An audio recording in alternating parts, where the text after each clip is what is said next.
What's going on, y'all? It's your boy 3 Stacks. I'm very excited and hyped to showcase you guys an update on my Darklord deck. I'm always tweaking with this deck. I have done Darklord Star Seraphs. I have done Darklord Herald of Perfection. I've done Darklord Zodiac. I've done Darklord Herald Zodiac.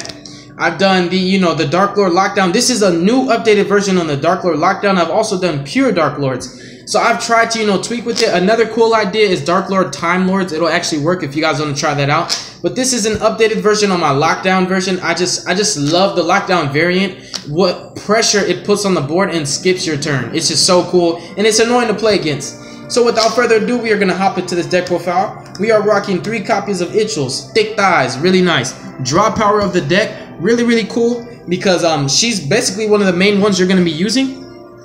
Let's see if this is at a good angle. Yes, perfect. And then, of course, we are playing 3 copies of Darklord Superbia. This is how you maintain your field presence. He's the most important Darklord because without him, you really can't go into your extra deck and you really can't perform the, the Arcana Force the World combo. We also play 2 copies of Nastin. I have cut him from 3 to 2 for reasons of my own personal preference. You can play him at as many as you want, but I love how he's working at 2 now. 3 in the past just didn't do it enough for me. Sometimes I drew multiples of him and I just hated it. We are also playing 2 copies of Douchebag. This guy is so clutch. I love playing 2 because it enables me to go into rank 6s. And he's a great card and he's a 2800 booty. Really awesome. And he has the same stats as Herald of Perfection, which I think is just so cool. I love Herald. You guys know this. 2 copies of Zerato, which is the literal Raigeki. You Raigeki your opponent, make a rank 8, or you just push for damage. Really cool. And the final Darklord is 1 Taz, from the Looney Tunes. This guy is a great hand trap. He just protects your field.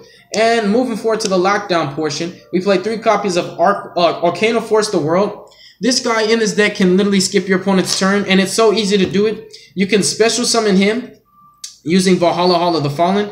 Darklord Contact, bringing back Superbia. Superbia, bring back any other monster. In phase, use his effect, send those 2 to the grave. Skip your opponent's turn. Next turn, Darklord Contact. Special. Apply Darklord Contact from the graveyard. Put it back to the deck. Special, another one. Attack for game.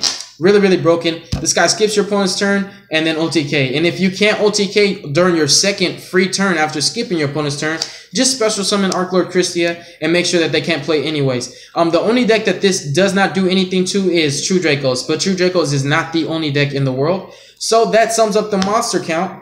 It is about 18 monsters if I am not mistaken. I believe it is 18. And moving forward to the spells, we are playing 3 copies of Banishment. Let's see if we got a good angle. Perfect. So 3 copies of Banishment. This is one of the most broken cards in this deck because it gets you to the literal most broken spell in this deck, which is Darklord Contact. Darklord Contact is very important because of the combos, the Wombo combo shenanigans, spamming Archlord Christia off of Superbia or even Arcana Force the Worlds. Or you can just simply use Superbia, Contact on Superbia, bring back Yugioh, put Contact back, bring back Zerato, blow up your opponent's field, overlay Superbia and Zerato into rank 8. Really cool interactions. Darklord Contact is just such a powerful card. This is an incredible deck for Link format because it doesn't spam from the extra deck at all.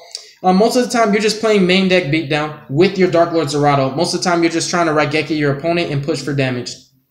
And a lot of the times you're playing, the traps on your opponent's turn twice each. You activate it, then shuffle it to the deck and activate it again. So the deck just plays kind of like main deck beatdown / control. But these are the literal most important cards in your deck because there are 6 copies of Darklord Contact. We also play 9 more copies of 3 more copies of Darklord Contact in the form of 3 Foolish Burial Goods. So you have either 9 copies of Contact or you have, 6 copies of Banishment, which is really broken.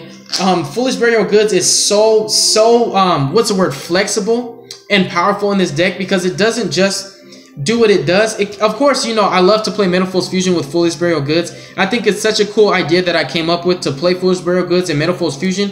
And upstarts at 1. You can play 4 upstarts now. Remember that it came from your boy 3 Stacks. Really great, fresh, innovative ideas, and I love to share information with you guys. But just remember, I don't like anybody to take credit for my work. But Foolish Burial Goods is also broken because if you have Yugioh or any other Darklord that has the effect to apply from the grave, you can Foolish Burial Goods send either Banishment, Contact, Rebellion, or even Rebellion, or what's the other one? Darklord Enchantment from your deck to your grave, and then use Yugioh, apply that spell or trap's effect, and put it back into your deck. So Foolish Burial Goods not only act as an additional copy of any of them, but it increases your ceiling. It really does. It increases your ceiling immensely. Foolish Burial Goods literally does increase your ceiling. It's very, very broken. And even if you don't want to use it on the Darklord spells or traps, again, you can use it on Metalfoes Fusion. So it's such a versatile card. It has so many different options and targets that when you draw it, you really have to think about what you want to use it on, because it does a lot. It has so many targets and it's very, very powerful using the Darklords. For example, if you don't have Banishment, but you have Yugioh on the field, you can play Foolish Burial Goods, send Banishment. Foolish Burial Goods literally becomes Banishment, becomes a search, and it pays for itself. You activate this one card from your hand, you would be at 4 cards. You use Yugioh, apply Banishment, and you go right back to 5. So it's a free search. It's really, really cool. Foolish Burial Goods is just a great card to play. You don't have to, but this is how I like to play my deck. And it's just personal preference, you guys. Moving forward to the draw power and consistency of the deck. Of course, Banishment, Contact, and Foolish Burial Goods are all consistent spells. We're moving forward to pure draw power. But all of your spells are broken and they all cycle through your deck. The only spell that doesn't is Darklord Contact.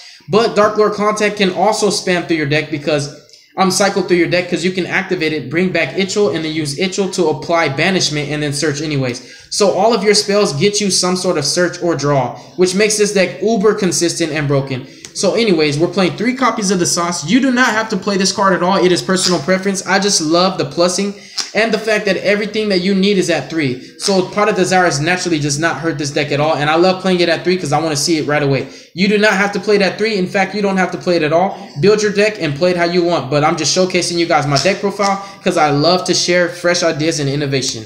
Team King of Games, baby. We are also playing 3 copies of Allure of Darkness, the draw power. 3 copies of Trading, more draw power. 2 copies of my other favorite spell, Valhalla Hall of the Fallen. This helps you to set up for your Arcana Force the World OTK, or you can just special summon Arklord Christia and just go.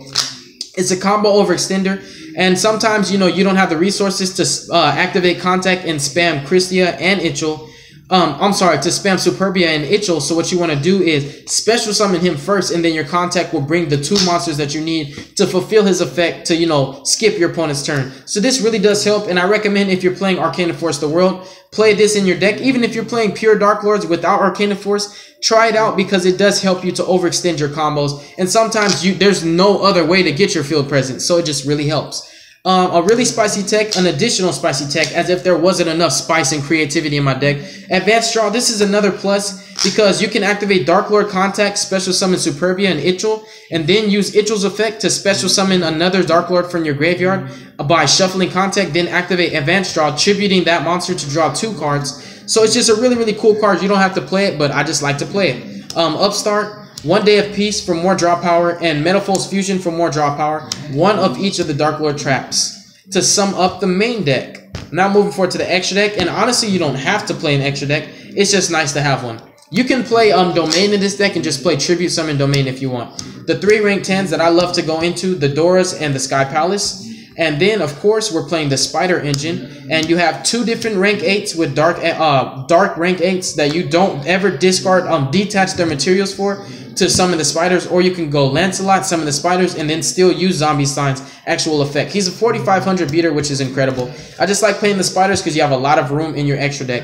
And even though, the spiders, even though you play the Spider Engine, you don't ever, disobey the Link format. The new rules of Link format, because you summon him and an overlay. You still control 1 the whole time. So it's really cool. Again, this is a perfect deck for Link format. If you don't want to play Link monsters, if you're not a fan of them, I'm not mad at you.